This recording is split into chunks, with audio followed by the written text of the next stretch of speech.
tem bastante. Faça o seu caso, mesmo que seja um caso fake. Faça um estudo de caso para a escola, se você ainda está estudando. Né? Se você está na faculdade, ótimo. Faz um estudo de caso ali envolvendo a própria faculdade, a própria universidade onde você está.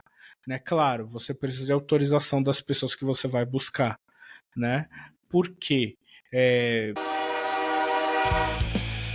Continuar podcast desvendando segredos no ciberespaço com um toque mineiro, porque a informação é um abraço. Oi pessoal, tudo bem? Vamos hoje começar mais um episódio falando aqui com o Raul Cândido, que é um profissional da área de OSINT ali, investigação cibernética, e é um prazer ter vocês aqui conosco. Raul, tu gostaria de se apresentar, por favor? Claro, obrigado, Davidson. Meu nome é Raul Cândido, eu sou um profissional especialista na área de forense computacional e resposta a incidentes e também de inteligência cibernética. Pode parecer muita coisa, mas as três áreas se comunicam, né? Todas elas são investigações digitais. Acho que não Legal. preciso falar muito mais do que Tu isso. poderia falar um pouquinho da sua experiência? Claro. Legal. O meu caminho dentro da área de segurança da informação é um pouco diferente da maioria dos profissionais, né? Normalmente a gente tem uma trilha ali bem longa na área de TI mesmo, e depois a gente migra para a segurança da informação. Não foi o que ocorreu comigo, eu estou desde 2012 na área de segurança, oficialmente com forense e desde 2016. Acabei não me estabelecendo em TI, foi muito dificultoso, exerci algumas atividades, mas desde 2016, oficialmente, né, 2015, eu estou trabalhando com OSINT, com forense, com inteligência cibernética e resposta a incidentes. Talvez a minha experiência ela seja muito mais voltada para a área de consultoria do que uma maioria dos profissionais trabalham no mesmo ambiente no dia a dia, né? Então você tem as mesmas ferramentas ali sempre. No meu caso não foi isso que aconteceu. Eu lidava ali lido ainda, né? Com um cliente em um dia, na outra semana é outro tipo de ambiente, às vezes no meio do dia a gente tem algum imprevisto ou no meio da noite e a gente precisa lidar com uma tecnologia diferente, uma situação diferente, pessoas diferentes na manhã seguinte, né? Então é necessário sim ter uma dinâmica muito grande, a gente precisa entender de vários sistemas diferentes e ter bastante tranquilidade para lidar com essas mudanças. Legal, legal. E como que você utiliza técnicas de OSINT no seu dia a dia? Como eu comentei, eu estou desde 2016, né, oficialmente com forense, mas antes disso eu já utilizava técnicas de OSINT, eu só não sabia que era esse o nome, né? Mas desde 2015 para 2016 eu estou estudando a área de inteligência cibernética porque faz parte, ela está muito conectada à área de segurança da informação, né? E aí eu fui entendendo que a gente gera muitas formas de conhecimento e a gente faz vários tipos de investigação diferentes. Se eu vou buscar um número de IP, por exemplo, né, esse IP ele significa o quê? Depende do contexto. Qual é que é a informação mais relevante dentro da minha investigação? Depende do cliente. Então aí eu comecei a aprender habilidades de inteligência cibernética, aprendendo em primeiro lugar que informação é completamente diferente de você produzir um conhecimento estruturado e que seja relevante para alguém. Né?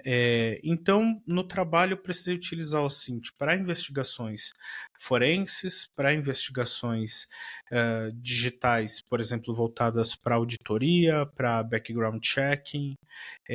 Precisei utilizar para pentests, não é o que eu gosto de fazer, não é o meu ponto forte. Eu digo que é muito diferente você saber fazer um pentest de você ser um pentester. Né? Eu não sou um profissional pentester. Eu normalmente repasso para colegas que são especialistas, mas precisei fazer em situações diversas, né?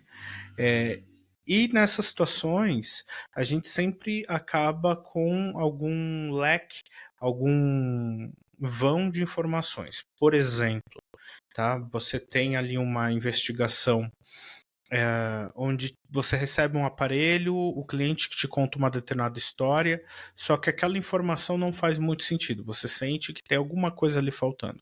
Então você começa a pesquisar, em primeiro lugar, a empresa que te passou aquela determinada tarefa.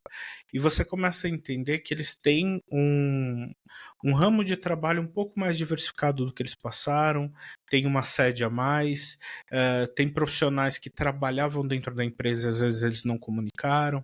Então, dessa forma, a gente consegue entender um pouquinho melhor o que está acontecendo ali.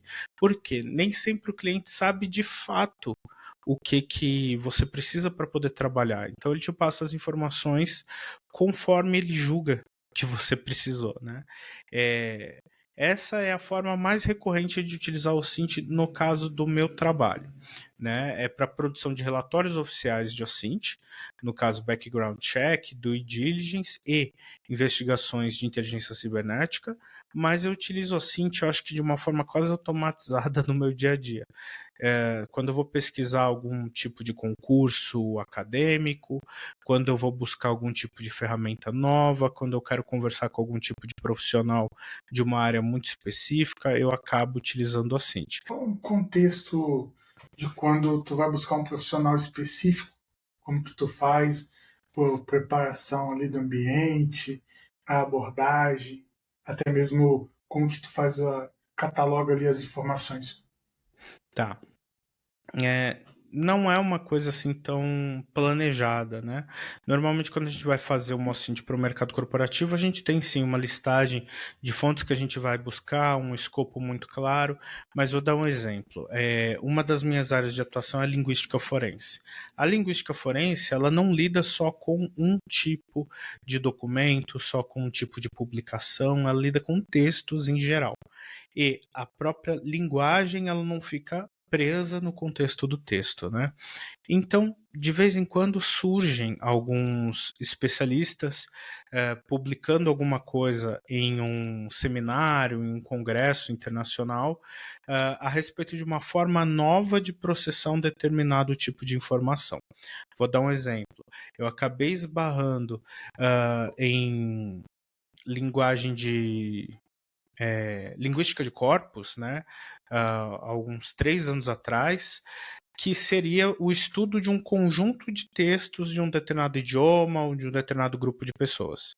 E eu queria entender se essa linguística de corpos ela poderia me auxiliar, por exemplo, utilizando uma coleta de textos vindos de uma publicação do antigo Twitter, né, o X, por exemplo, ou do Facebook. Será que eu poderia extrair ali de uma rede social um conjunto de textos que pudesse ser analisado e de que forma que eu poderia analisar isso? Então eu fui entendendo quais os profissionais que falavam daquilo em português e em inglês, porque a linguística forense ela tem maior abrangência ali em inglês, né? Só que o que eu encontrei matou minha curiosidade só até determinado ponto. Fiz cursos, conversei com diversos profissionais e percebi que podia ir um pouco mais além. Aí eu comecei a pesquisar profissionais de que forma eu colocava o objetivo linguística de corpus em outros idiomas, né, entre aspas, no Google, por meio de uma Google Docs mesmo, colocava ali redes sociais, né? E buscava pelo profissional de determinada região. Então eu colocava, por exemplo, Grécia, Itália, né? E ia buscando. E foi assim que eu encontrei um profissional na Grécia, por exemplo, falando a respeito da utilização do Python para linguística de corpos, que é algo que normalmente a gente faz com uma linguagem de programação que é a linguagem R, né, que é uma linguagem mais voltada para estatística, mas ele fazia com Python, então eu queria entender qual a relevância, por que a forma como ele trabalha é diferente da forma como a maioria trabalha, né? Então eu consegui encontrar um profissional com base nisso. Parece muito básico, mas é aquela coisa, chegou no objetivo, né? Legal. Interessante. E pensando assim no seu dia a dia, quais são as melhores práticas ali para realizar uma pesquisa de OSINT de forma eficaz? Tá bom. Agora falando especificamente de trabalho e não de uma busca aleatória, muitas vezes a gente precisa lidar com um cenário de investigação que beira, né, uma investigação particular, né, muito próximo ali de você buscar alguém. Você está estudando uma determinada empresa, você se depara com o perfil de um profissional de nível C-level, por exemplo, né, e você quer entender qual é, que é a exposição daquele determinado profissional na internet. Então a gente precisa ter um escopo, né? A OSINT ela começa por meio da coleta de fontes. Então a gente tem uma série de fontes que já estão mais evidentes, seja um e-mail, um nome, né? Então a gente tem que construir essa origem. A partir desse momento, a gente começa a ter vários desdobramentos. Esses desdobramentos aí, né, que a gente chama de pivotagem, né, pivoting, a gente começa a lidar com uma quantidade muito grande de dados. E como é que eu vou priorizar um perfil que o indivíduo tem relacionado a um fórum de jogo de Minecraft, né? E um perfil que ele tem em uma escola que ele cursou o ensino médio, por exemplo. Né? Será que essas coisas podem ser descartadas desde o começo? Para que eu possa descartar essas coisas, eu tenho que confiar demais no meu instinto. Eu tenho que confiar demais na minha opinião. E isso é um tiro no pé, na minha opinião. Né? O que eu gosto de fazer? Atualmente eu estou utilizando aqui, vou até conferir na máquina, que eu nunca lembro. Obsidian. Eu nunca lembro o nome da ferramenta que eu estou utilizando no momento, né? Estou utilizando o Obsidian porque eu fazia essas anotações muito no Notepad++. Começava ali colocando todos os resultados. O problema quando você está trabalhando, por exemplo, com com correlacionador de palavras-chave, e o que eu quero dizer com isso? Que à medida que você vai tendo palavras-chave que são recorrentes, essas palavras se destacam, por exemplo, no caso do... eu ia falar Metasploit, não é? Deu branco aqui agora. Pior que eu tenho a máquina aqui... ok, Maltego, pronto. É muita ferramenta no meu desktop poluído. Quando você está colocando, por exemplo, no Maltego, você começa a ter uma visibilidade de pontos de interseção. O que significa isso, né? O meu alvo é o Davidson, por exemplo. Eu estou lá conversando com o Davidson e descubro que o Davidson é um empresário de sucesso, que além de ser um profissional de segurança da informação, né, ele tem uma clínica particular. Além dessa clínica particular, ele faz parte de um clube de colecionadores de automóveis antigos, por exemplo. Será que eu posso descartar alguma dessas informações? Pode parecer bastante óbvio para a gente que talvez esse clube de colecionadores de carros não seja tão relevante, né? Porém, uma ferramenta como o Maltego, diferente de um Notepad++, ela vai mostrar essa interseção para você quando você chegar num outro alvo que também faça parte desse clube. No caso do Obsidian, que eu utilizo, né, ele vai destacando essas palavras de uma forma que eu considero muito mais evidente. Então, o que isso vai proporcionar para a gente? A gente vai poder coletar um número maior de dados ali, sem julgamento, né, sem fazer nenhum juízo deles, sem fazer nenhuma análise prévia. Então, a gente consegue juntar uma quantidade maior de recursos num intervalo menor de tempo, porque a gente está focado somente em coleta. E depois disso, a gente vai ter automaticamente alguns tópicos que vão se tornar evidentes. Ele vai criando um mapa para a gente, né? Eu tenho aqui um indivíduo, aqui o outro, ele vai gerar uma interseção. Quando a gente tiver outro indivíduo que também se conecte com esse ponto vai se tornar mais destacado no mapa. Então a gente vai poder olhar aquilo. E esse ponto pode ser, por exemplo, uma data. Teve um caso que eu trabalhei alguns meses atrás, não, uns 3, 4 meses atrás, onde 3 indivíduos da mesma empresa, eu estava fazendo o perfil dos 3, né? E eles não publicaram em nenhum momento uma viagem deles de trabalho. Eles não publicaram em redes sociais que eles estavam fazendo uma viagem para essa determinada localidade. E Dentro do perfil deles, eu tinha literalmente centenas de outras informações. Por quê? Porque era um perfil completo, não era um perfil específico voltado para uma determinada circunstância. O contratante ele queria um perfil completo de cada um deles, para entender o que tinha exposto em cada um. Porém, no meio dessa centenas de informações juntando os 3 perfis, né? Eu consegui identificar por meio das postagens deles de Instagram, fotografias específicas, que em um determinado período de 2017 eles estavam na mesma cidade e tiraram fotos de um mesmo ponto turístico. Então eles não publicaram aquilo em nenhum outro lugar. Mas a partir daquele momento eu sabia que a probabilidade de que eles tivessem se encontrado ali era grande. E eu consegui, a partir desse ponto, reproduzir a mesma coisa em pontos posteriores. Então, quando eu sabia que tinha alguma movimentação deles ali, aparentemente por lazer, não documentada, seja como fosse, eu conseguia verificar no perfil dos outros se a mesma coisa tinha ocorrido, né? Então eu consegui mapear. Mas respondendo aqui a sua pergunta, o que eu considero uma melhor prática, tá? A gente ter uma boa separação de cada uma das etapas de trabalho, ou seja, primeiro eu vou fazer somente a coleta. Eu não faço juízo, não faço análise do que está sendo coletado. Eu simplesmente faço uma boa fase inicial de coleta. Depois dessa fase inicial, eu tenho que ter uma boa organização desses dados. Tem que ter uma boa ferramenta para visualizá-los. Por exemplo, um Maltego ou um Obsidian. É uma boa ferramenta de visualização. Pode ser, por exemplo, um mapa mental? Pode, faz todo sentido. O que importa para a gente é encontrar aquilo que é mais recorrente, né? Se eu faço uma busca por palavras-chave, aquilo não vai se destacar tão facilmente.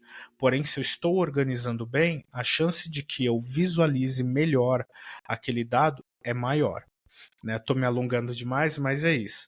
A gente faz uma coleta inicial melhor, sem julgamento, a gente faz uma boa organização, aí a gente faz uma primeira análise de todos os dados que nós temos, encontrando os pontos chaves, encontrando aqueles pontos que são recorrentes, né?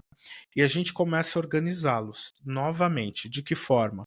Tudo que é data vai se transformar numa timeline, seja uma timeline de publicações, seja uma timeline de viagens, enfim, tudo vai se tornar uma timeline. Tudo aquilo que é informação de comportamento precisa estar bem clara. O que é uma informação de comportamento? O indivíduo ele costuma frequentar fast foods sempre que ele está em viagens de trabalho. E ele costuma ter sempre os mesmos hábitos alimentares. Então, qual a probabilidade de que a gente, sabendo que esse indivíduo vai fazer uma viagem para uma cidade pequena do interior, que ele vai procurar aqueles únicos 3 restaurantes que tem naquela cidade que servem a comida que ele gosta, né? Se torna maior. Então, a gente começa a entender isso, vai se destacando ali um padrão. Depois que a gente tem esse segundo padrão, aí sim a gente consegue fazer uma outra análise, né?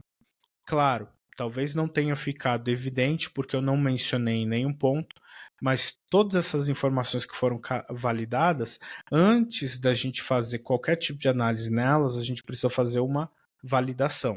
Né? Depois que a gente coletou, a gente precisa fazer uma validação, porque senão não adianta eu julgar uma coisa que eu não sei se é verdadeira. Eu não sei se ela faz sentido. Tô falando pra caramba, qualquer coisa você me interrompe. Não, tá perfeito. E como que tu faz ali seu processo de validação dessas fontes? Tá, depende bastante. Tá? Quando a gente tem, por exemplo, uma informação empresarial, se é um caso de due diligence, se é um caso de auditoria, ou seja, uma investigação corporativa, eu tenho condições de entrar em contato com a empresa e verificar, inclusive por telefone, né, se for necessário. Se eu não tenho essa possibilidade, se é no caso, por exemplo, uma investigação particular, e eu preciso saber se aquele indivíduo faz realmente parte da empresa, eu preciso encontrar outros dados que possam ser correlacionados. Por exemplo, existe ali uma publicação de contratação, essa publicação quem fez foi o indivíduo ou foi a empresa, né? Existe um perfil dele numa rede social relacionada a trabalho, por exemplo, LinkedIn ou Lattes, que acuse, ó, esse indivíduo realmente é um professor na universidade tal, né? Se for, por exemplo, algo um pouco mais complicado, por exemplo, informações que venham de outras fontes que não a Cint. Eu tenho, no caso ali, uma informação que veio de um Mint, por exemplo, né? Ou seja, veio de fontes humanas. Pode ter vindo de um boato, de uma delação, pode ter vindo de um feed que eu assino, enfim, veio de fontes humanas. Eu não tenho ali necessariamente um meio de verificação que seja equivalente. Então, o que, que eu preciso construir? Eu preciso construir um cenário, né? Por exemplo, tá? Eu vou dar um exemplo aqui da forense, mas a gente chega no computador, esse computador ele não tem ali o malware, evidentemente, ele não tem nenhum documento criptografado, ele não tem nada aparentemente indicando que esse computador foi afetado. Aí eu vou até os logs do próprio sistema operacional e não encontro os logs do período que eu estou procurando. Isso já me dá um indício de que tem alguma coisa anormal no funcionamento. Aí eu procuro por logs de rede. Esse computador está conectado em alguma rede, nem que seja uma rede doméstica. Será que eu tenho esse registro? Procuro ali pelos logs na rede doméstica, eu posso encontrar ou não encontrar. E se eu não encontrar, o que ocorre? A ausência dessas evidências vai se tornando cada vez mais evidente. Então eu não consigo afirmar, olha, aqui ocorreu, né, a movimentação XYZ, mas eu vou conseguir afirmar, por exemplo, que ocorreu uma deleção de logs, né? E isso vai ser um indício. É a mesma coisa que você chegar numa cena de crime, procurar pelo cadáver, você não encontra o cadáver. Procura por indício de sangue, você não encontra o sangue, mas você encontra indício de cloro, né? Então fala, ocorreu uma limpeza aqui. Tudo bem, né? E essa limpeza ocorreu durante a madrugada porque o intervalo de tempo é muito curto. É muito suspeito. Quem é que levanta no meio da madrugada querendo limpar a casa, né? Então, quando alguma fonte vem de feed, por exemplo, vem de algum boato, a gente precisa construir recursos para poder validar. Tá? É dito que o indivíduo ele costuma frequentar a saída da escola no bairro tal, a escola Luiz Carlos. Eu tenho alguma forma de comprovar isso? Qual o meu tempo para trabalhar? Né? Se são algumas semanas, provavelmente no caso aí de forças de lei, dá para você criar uma campana, né? Você fazer ali um acompanhamento. Se você está lidando com algo que já ocorreu, você pode buscar por câmeras, por exemplo. Você pode buscar por uma quebra de sigilo para tentar ver o posicionamento do celular desse determinado indivíduo. Né? Você pode, no caso de um stalker, procurar por publicações do próprio stalker. Né? No caso de gamers, por exemplo, tem muitas publicações relacionadas à atividade deles relacionada a jogos. E assim por diante. Então você tem que começar a construir isso. Agora o problema e quando você não tem um histórico, você não tem algo para trás, você não tem um período longo adiante, você precisa num curto espaço de tempo validar aquela informação. Aí é que a gente começa a ter que ficar um pouquinho mais criativo, né? Muita gente pergunta, é nesse momento que eu vou criar um malware, vou tentar colocar um spyware, alguma coisa nesse indivíduo para tentar coletar algo a mais? Então, aí a gente já está falando de uma situação que foge à legalidade. Então, como é que eu vou poder realizar essa ação? Né? A gente tem que pensar em outras circunstâncias.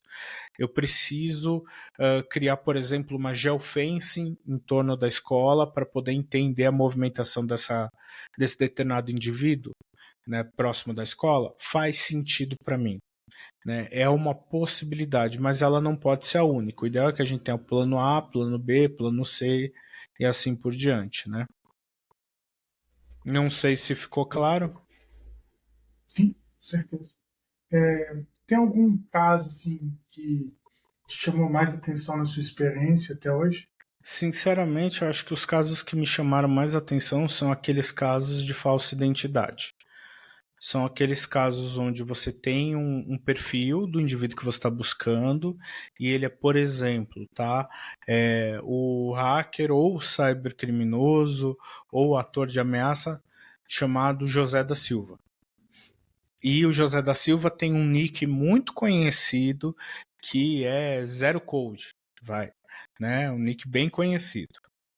Só que você começa a perceber que, embora o perfil, o modus operandi cibernético, né, aquilo que a gente, por exemplo, mapeia com um Mitre ataque, embora o modus operandi do indivíduo, a forma como ele está ali realizando o ataque dele seja exatamente o mesmo do outro indivíduo, tem coisas que não são semelhantes. Por exemplo, você começa a perceber que esse indivíduo ele é jovem demais. E os casos anteriores desse ator de ameaça ali de nick Zero Code ocorreram 10 anos atrás, quando o indivíduo devia ter 8 anos. Né? Fala, tudo bem, pode ser que ele tenha começado de forma muito jovem. Né? Eu tenho aí amigos, como é o caso do Joas Antônio, por exemplo, que começaram com 8 anos. Né? E tem casos de vários outros colegas assim, mas não é habitual. Não é habitual, a parcela é pequena.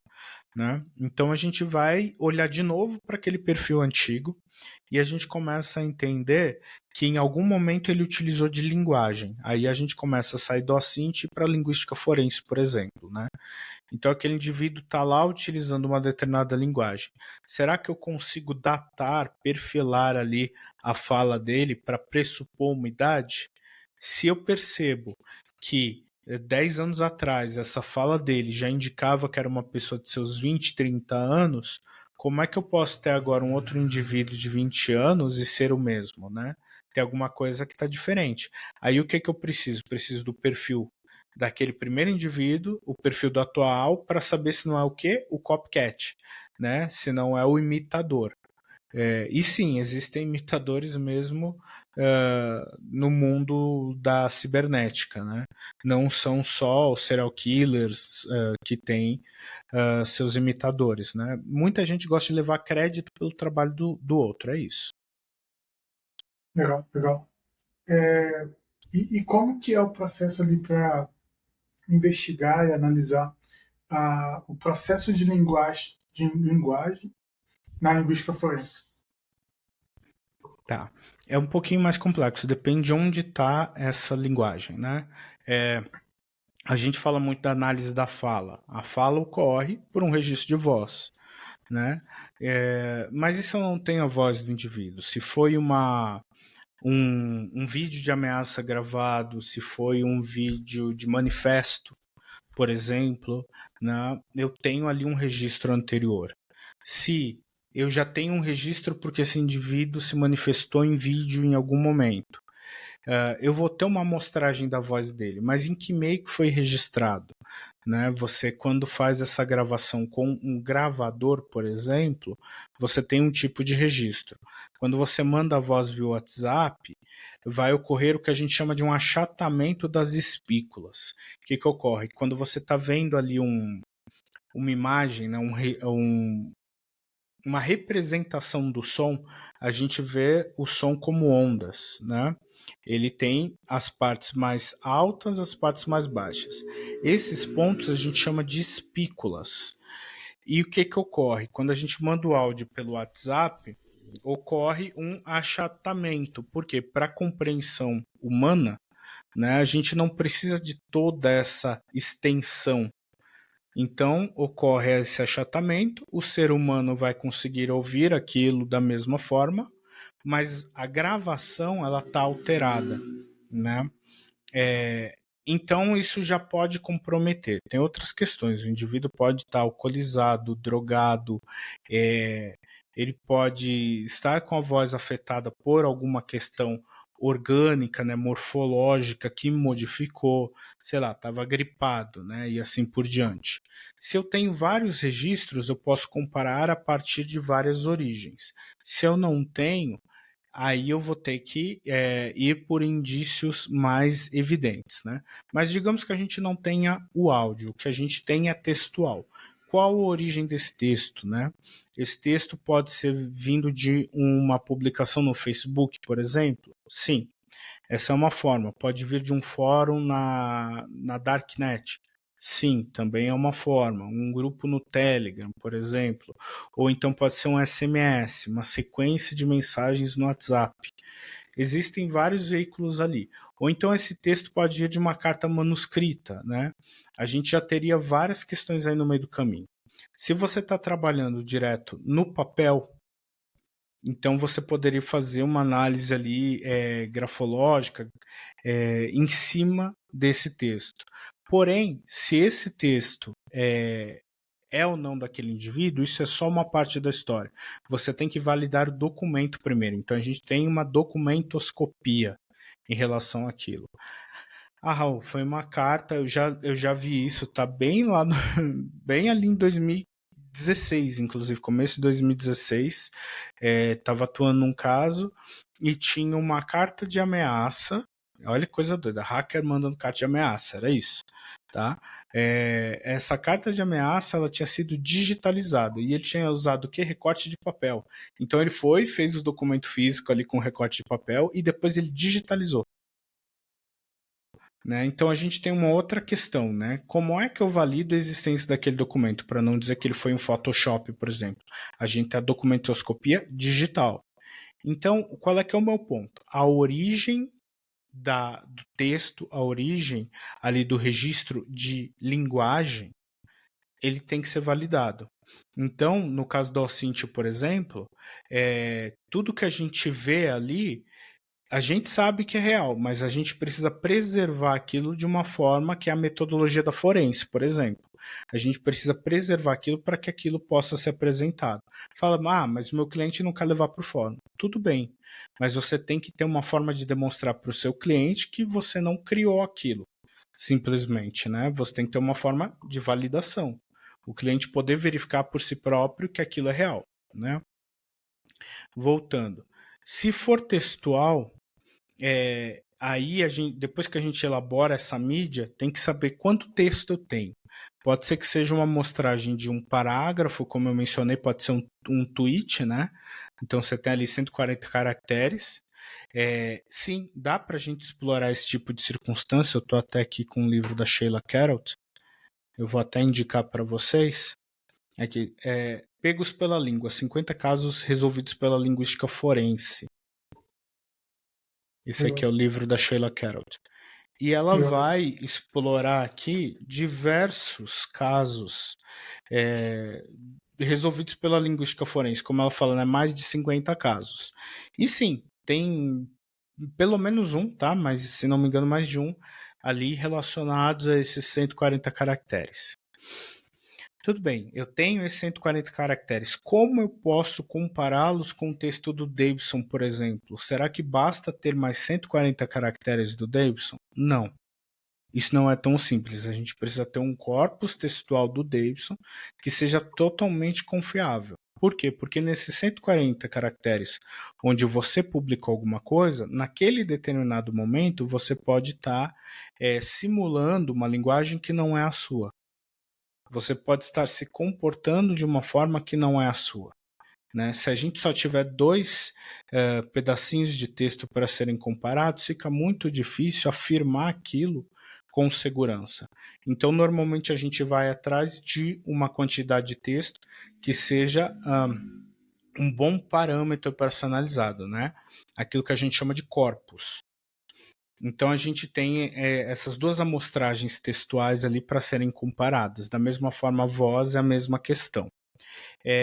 Quando a gente está lidando com casos do universo cibernético, normalmente o que a gente começa fazendo é uma análise estatística. Como é que funciona essa análise estatística? Eu uso, por exemplo, linguagem R, ou então JavaScript, ou mesmo um Python, tá? Recomendo linguagem R ou Python, tá? E eu não sou bom desenvolvedor, então Nem vou tentar me justificar aqui. Só que são linguagens que já são mais utilizadas para modelos estatísticos. O que a gente vai buscar ali no caso? Repetições. Quais são as palavras que mais se repetem? E aí entra aquela questão da extensão do texto. Se eu tenho uma página em formato A4, fonte 12, eu vou ter ali, acho que 2.300 palavras, mais ou menos, não, 2.300 caracteres, mais ou menos, né? Não chega a dar uma aula, acho que é entre 1.700 e 2.300. Dá mais ou menos essa variação, né? Será que eu vou conseguir extrair desse texto alguma coisa que seja relevante? E será que a linguagem que está sendo utilizada ali ela é a mais habitual da pessoa que está sendo analisada? Isso é complicado, né? O que a gente precisa fazer? Entender ali o que é o mais recorrente. Normalmente a gente está lidando não com um indivíduo com uma única mensagem, mas a gente está lidando com comunicações em fórum, por exemplo, em comunidades. E daí eu vou tentar entender quem é o indivíduo que mais fala naquele determinado grupo. Quais são as pessoas que mais falam? Quem são as pessoas que nunca falam ali naquele grupo? Aí, quais são os tipos de informações que são as mais passadas no grupo? Eu vou entendendo o comportamento do grupo. A partir do momento que eu preciso entender o perfil de um indivíduo, eu vou pegar só as mensagens desse indivíduo e vou tentar fazer um perfilamento dele. Como é que funciona esse perfilamento? Eu vou tentar definir qual a idade, qual a região onde esse indivíduo mora, se ele utiliza termos técnicos ou não, se ele utiliza, por exemplo, expressões típicas de hackers. Eu estava montando hoje mesmo um léxico para um curso que eu estou dando de russo instrumental, né? Então tem um vocabulário ali que é vocabulário de hackers russos. E qual a questão desse vocabulário, né? É que ele vai ter palavras ali como machina. E esse machina, que é máquina, se for o russo habitual, você vai entender aquilo como um carro, um veículo. Porém, o hacker russo está falando machina, ele está falando de um computador, né? Que não é tão estranho. É como se a gente pensasse num hacker brasileiro chamando, né, o próprio computador dele de máquina. Estou aqui com a minha máquina, ela já está funcionando. A gente faz isso. Né? Não é incomum, já vi colegas de várias regiões fazendo a mesma coisa. Só que eu tenho que entender o quanto que é recorrente na língua daquele indivíduo. Aquele indivíduo tem uma fala própria. E quando a gente vai fazendo esse perfilamento, a gente chega em uma coisa chamada idioleto. A gente entende primeiro socioleto, que é a linguagem social dele, né? Por exemplo, se ele é um médico, provavelmente vai ter jargão médico. Eu estava vendo um caso, um relato. Esse relato, eu vou até dizer para vocês quem que era o... Só um minutinho, eu tô com vários livros de linguística forense aqui, inclusive. E tem um aqui com... Foi o André que fez a transcrição. Aqui. André Farias Pessoa, né? Ele é um fonoaudiólogo forense, linguista forense, e ele fez aqui a transcrição de uma fala que é do caso... Só um minutinho que eu já te digo o nome. Aqui, do caso Henri Borel, né? É uma fala do Jairinho, Dr. Jairinho. E o que ocorre? Para quem não conhece o caso, né, foi esse caso onde teve o falecimento de uma criança e a transcrição que o André, o Dr. André faz nesse livro é de uma entrevista dele. Né? E ele está ali colocando a narração do Jairinho falando. O Jairinho seria o padrasto dessa criança que veio a óbito. E ele está contando ali.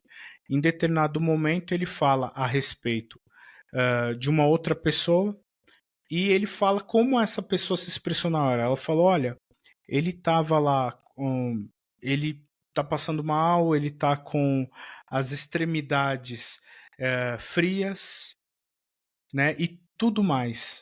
Nesse momento, extremidades frias é algo que até eu entendo que eu poderia utilizar.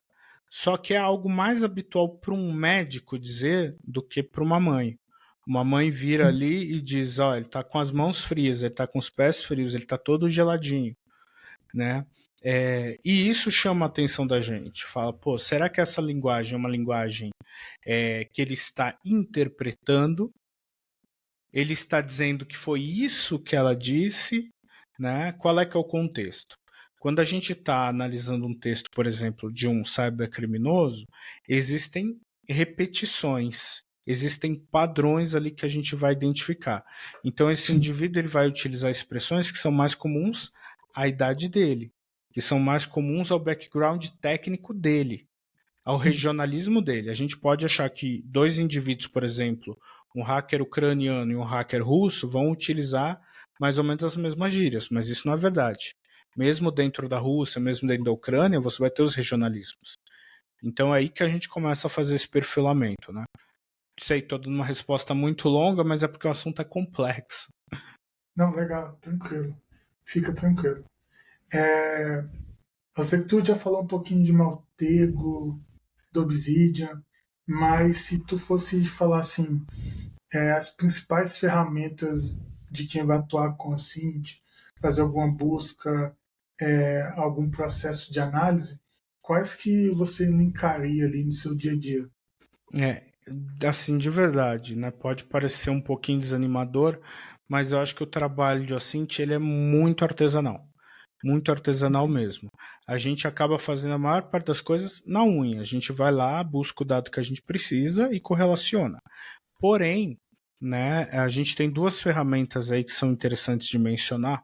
Uma delas é a Verifact, que é uma ferramenta brasileira, e ela serve para registro de evidências. E a outra é o Huntley, que é uma ferramenta gringa que vai ter a mesma forma de funcionamento. Existem outras, tá? Gratuitas, inclusive o Huntley e o Verifact são pagos. Porém, por meio de pesquisa, a partir do momento que vocês pesquisarem o nome delas, vocês vão entender o objetivo das ferramentas e conseguir encontrar as outras alternativas, né? Qual o objetivo dessas ferramentas? Registrar de forma forense, de forma técnica, né, tudo aquilo que a gente encontrou. Por que isso é relevante? Eu vou lá, começo a fazer a minha investigação de Ocint. Eu começo acessando uma sequência de links que estavam em um malware ou então que estavam em uma determinada postagem do Telegram que vão me levar para um fórum na Darknet, né? Chega lá, eu tenho uma série de leaks, por exemplo. No próximo instante que alguém vai acessar, daqui 20 minutos, aqueles links já não estão mais lá, então você já perdeu evidência. Né? Como é que você vai comprovar que aquilo que você registrou não é adequado? Como é que a gente faz isso normalmente? A gente utiliza ferramentas para registrar aquilo que a gente está capturando. Deixa eu tentar lembrar aqui. Tem uma aqui na máquina que já faz um tempo que eu substituí ela, só não tirei. Não, tirei sim. Acho que é Greylock, se não me engano, que a gente usa normalmente para poder fazer um recorte na tela e ele vai lá e já gera um hash também daquilo que você está capturando. Né? Então você está criando um registro daquilo que você está capturando. Já o Verifact, por exemplo, ele vai te permitir, eu fiz um relatório de Ocint uns quase um ano atrás, e nesse relatório, o que eu coloquei? Diversas postagens de redes sociais. Eu coloquei ali Twitter, Instagram, Facebook. Estou tentando lembrar o que mais agora. Eu coloquei diversos jornais, né? Jornais brasileiros, jornais de São Paulo, Bahia, Rio de Janeiro. Coloquei jornais internacionais, jornais franceses, por exemplo, publicações de rádios, e eu registrei tudo isso utilizando o Verifact. Mas eu consegui fazer isso tudo em 30 minutos, como está no meu relatório do Verifact? Não. Eu já tinha feito toda a investigação e eu fui para o Verifact só para poder registrar aquilo. Por quê? Porque eram evidências que eu já tinha noção de que elas não iam desaparecer tão rápido, né? Claro, você sempre tem esse risco quando você trata de de um ambiente mais estável. Por exemplo, uma resposta a incidentes, assim por diante, sempre vai ser mais complicado. Mas no caso de uma investigação documental, uma investigação particular, por exemplo, não é tão instável assim, né? Então, eu vim lá com o Verifact, em meia hora eu consegui simplesmente ir abrindo as páginas que eu precisava e registrando todas as evidências. Inclusive, se não me engano, eu coloquei uma conversa de WhatsApp no mesmo documento. Em 30 minutos eu registrei tudo que eu precisava, né? Claro que pode parecer um trabalho dobrado, você está visitando a mesma coisa 2 vezes e você pode perder. Aí eu recomendo o Huntley. Você abre a abinha dele, você pode usar ele no navegador, você pode deixar ele ativado automaticamente ou ativar com clique, seja como for, e à medida que você vai navegando, você vai registrando. E depois você seleciona o que você vai colocar no seu relatório ou não. Né? Eu acho que as melhores ferramentas que a gente pode utilizar para o OSINT não são ferramentas de indexação. Né? Não é uma ferramenta que vai mostrar para mim quais são todas as redes sociais daquele determinado alvo, mas são as ferramentas que elas vão ajudar a organizar o meu trabalho, né? Ou elas vão permitir um registro mais rápido, uma correlação, uma visualização melhor. Eu acho que essas são ferramentas boas, né? Eu uso como referência bastante as ferramentas online lá do pessoal da Intel Techniques. O livro do Michael Bazzell está aqui na mesa, mas ele está longe, né? Que senão eu pegava aqui para mostrar para o pessoal. Mas fica a recomendação. Ótimo livro para quem não conhece o site, entre Intel Techniques, né? TECHQUINS, né? Intel Techniques. Esqueci alguma letra aí no meio do caminho. Coloco o link mas, no vídeo. mas é livre, tá, pessoal? E assim, é muito bom para te poupar trabalho em uma busca inicial. Não, legal. Outra E resposta como... longa. Não, tranquilo. E como que você definiria a diferença entre o OSINT e a inteligência tradicional? Tá. Em primeiro lugar, né, quando a gente fala de inteligência tradicional, a gente tende a tornar muito complexo. Eu digo que a produção de inteligência ela tem 3 etapas, é muito simples. Se você entrar lá no site da BIM, você vai ver a mesma lógica. Se você entrar no site da CIA, você vai ver a mesma lógica, tá? É onde a gente tem uma coleta inicial, a gente tem a produção de informação, que é quando a gente pega aqueles dados que foram coletados, aqueles pedacinhos de informação que não tem sentido, a gente correlaciona para dar sentido. Então tem sentido agora, né? Se eu pego a sua idade, o seu nome, seu telefone, isso tudo são dados apenas. Né? Qual o valor da sua idade? Depende do contexto. Qual o valor do seu CPF? Depende do contexto. Agora, depois que eu correlaciono, eu digo todos esses dados são referentes aqui ao Davidson. Né? Todos esses dados são referentes ao Joas Antônio e assim por diante. Então, eu tenho ali uma informação. Agora, o valor dessa informação, ela é diferente de acordo com o meu cliente. E é aí que fica a produção de inteligência. Eu tenho coleta, onde eu vou atrás de dados, eu tenho uma análise, onde eu construo informação, e por fim, eu tenho a produção de inteligência, que é quando eu pego aquela informação e apresento ela de forma que seja estrategicamente relevante. Relevante para quem? Relevante para o meu cliente. Né? Eu posso, por exemplo, fazer um levantamento de informações a respeito de pontos de acesso a uma cidade que fica na divisa de Portugal com a Espanha, na região ali do Couto Misto, né, que é uma região que não fazia parte nem de um nem do outro, né, fica bem na divisa lá deles, e eu posso apresentar aquela informação para Portugal ou para a Espanha, só que a forma como eu vou apresentar muda conforme quem é o meu cliente. O que a Espanha quer saber? O que Portugal quer saber? Né? A mesma coisa ali no conflito da Rússia e Ucrânia. Eu tenho vários pontos de acesso. O que é relevante para a Rússia, o que é relevante para a Ucrânia, vai influenciar no que eu vou colocar no meu relatório de perfis, né, que vão até a Paulista, na próxima quinzena ou na próxima semana para fazer uma manifestação mais forte, né? Quem é o meu cliente? O que o meu cliente quer saber? O meu cliente quer dar uma notícia, porque o meu cliente é um jornalista. O meu cliente é o meu chefe dentro da Polícia Civil, por exemplo. O que ele quer saber? Ele quer saber quais são os indivíduos ali que movimentam aquele grupo, quais são os que já têm um histórico criminoso, talvez, né? E quer saber também se há probabilidade daquela manifestação se tornar violenta. Agora, se o meu cliente, no caso, faz parte de uma ONG, essa ONG politicamente motivada, associada ao tema, né, daquela manifestação, provavelmente o interesse é outro. Então, quando a gente fala de inteligência, é disso que a gente está falando. A gente está falando da coleta da informação, a produção de um conhecimento, mas esse conhecimento ele vai se tornar diferente. O que vai estar no meu relatório ele é diferente conforme o meu cliente. É isso que é a inteligência tradicional. Já quando eu falo de OSINT, eu estou falando apenas de uma área de coleta dentro da parte de coleta de dados da produção de inteligência. O que eu quero dizer com isso? Tentar simplificar um pouco, né? Quando eu vou produzir inteligência, eu posso coletar informações que estejam abertas ou não. Então, quando eu estou falando de OSINT, eu estou falando somente da coleta de dados que estão abertos. Mas a produção de inteligência não se dá somente com dados abertos.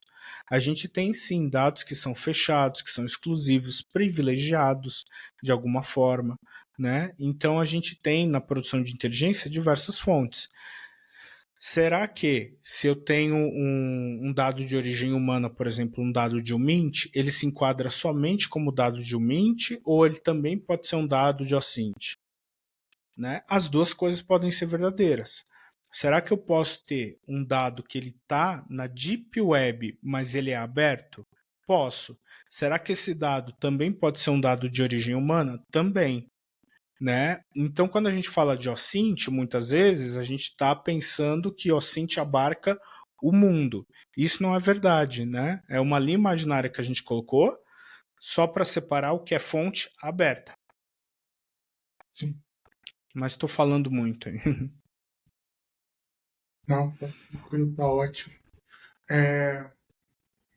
E a última do dia, quais seriam seus conselhos para quem quer começar no mundo do OSINT ali? Tá. Existem muitas formas da gente aprender OSINT, né?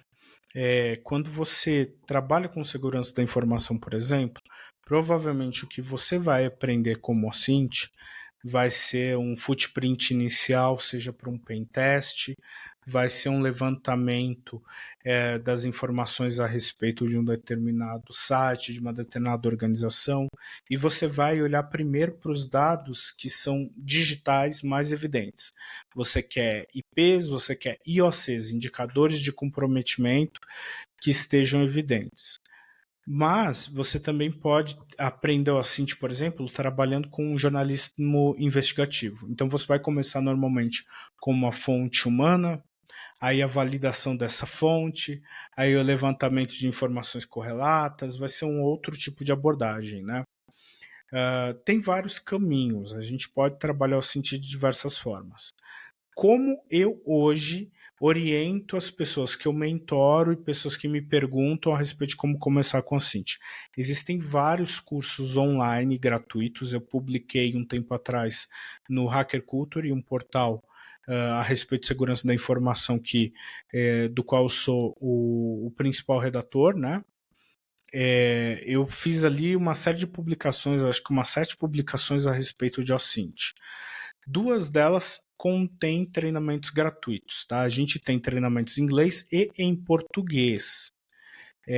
Eu esqueci agora, tem um ótimo da Basel Security, se não me engano, BASL, que ele é muito bom, porque ele mostra pra gente não apenas o OSINT, mas produção de inteligência.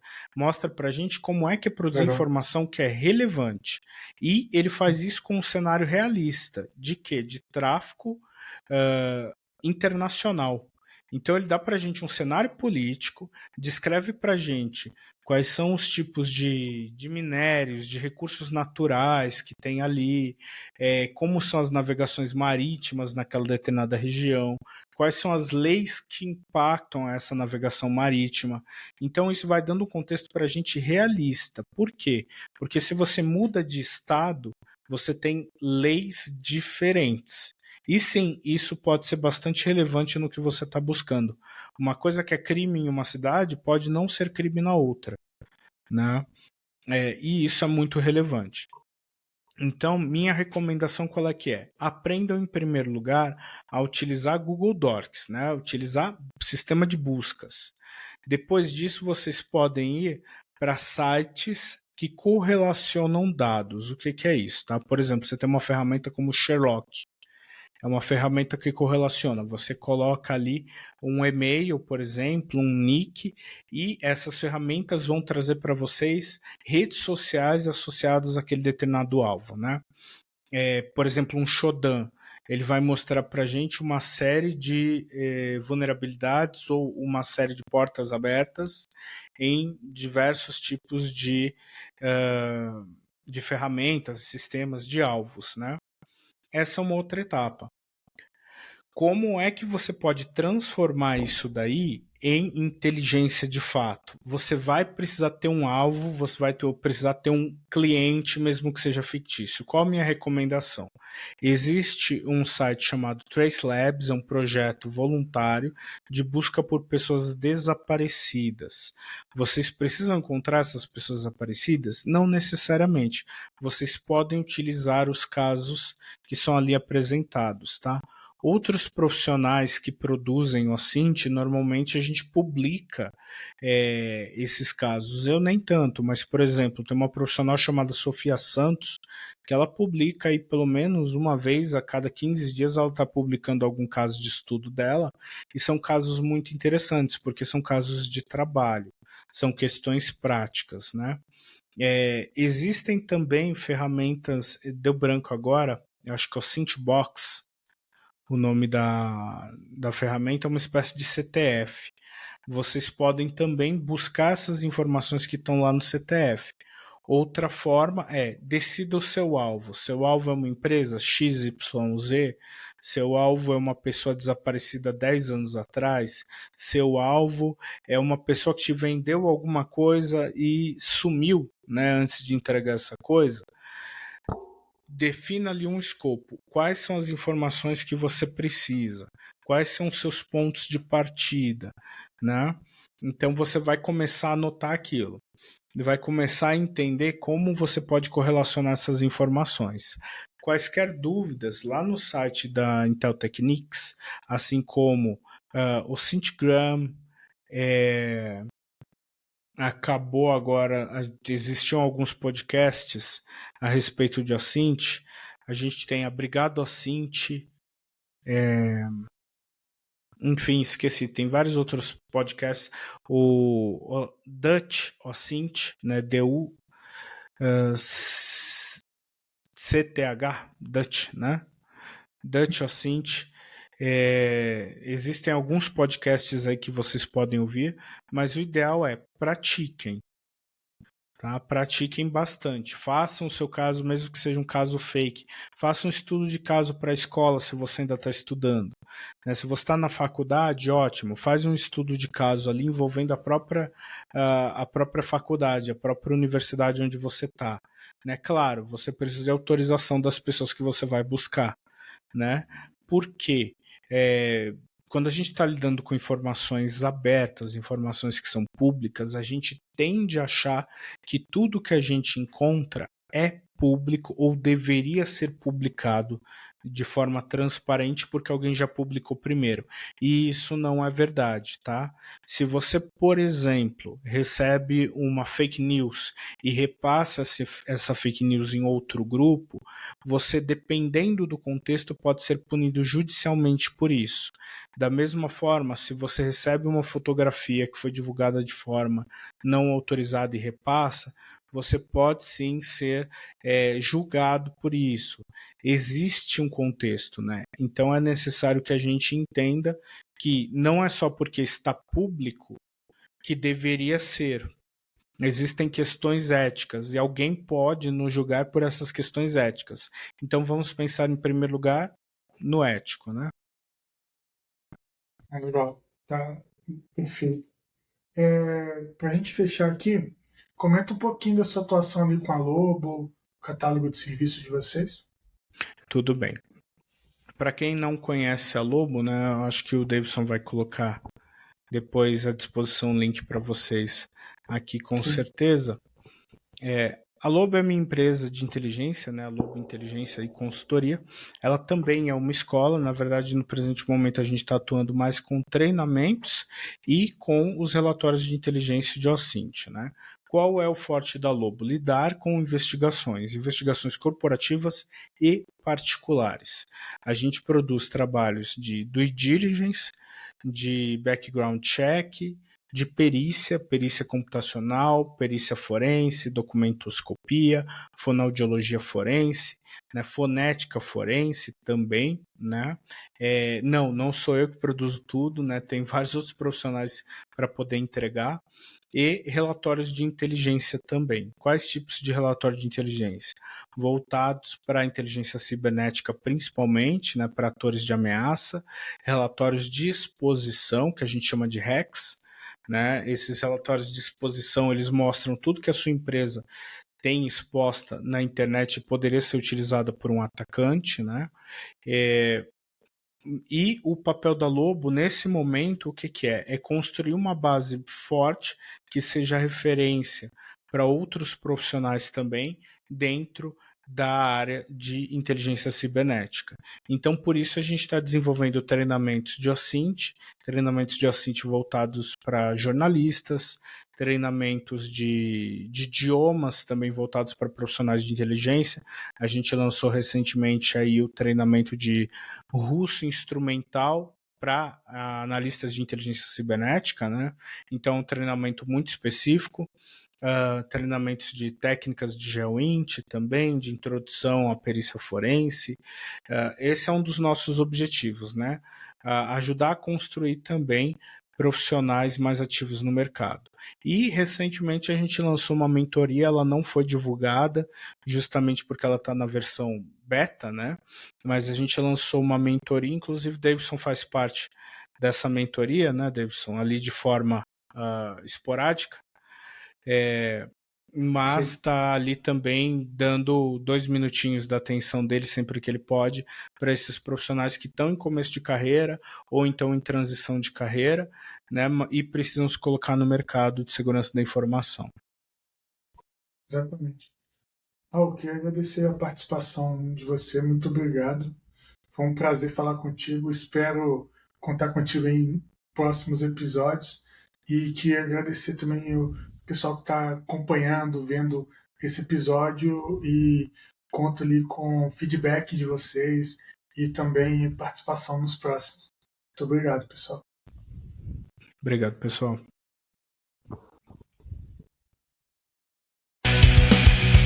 E assim chegamos ao fim deste episódio, onde a OSINT é a nossa missão. Agradecemos por nos acompanhar neste universo de dados a explorar. Se gostou, não esqueça, deixe seu like e se inscreva. Obrigado por nos ouvir, é um prazer, até a próxima. Se gostou, não esqueça, deixe seu like e se inscreva. Obrigado por nos ouvir, é um prazer, até a próxima.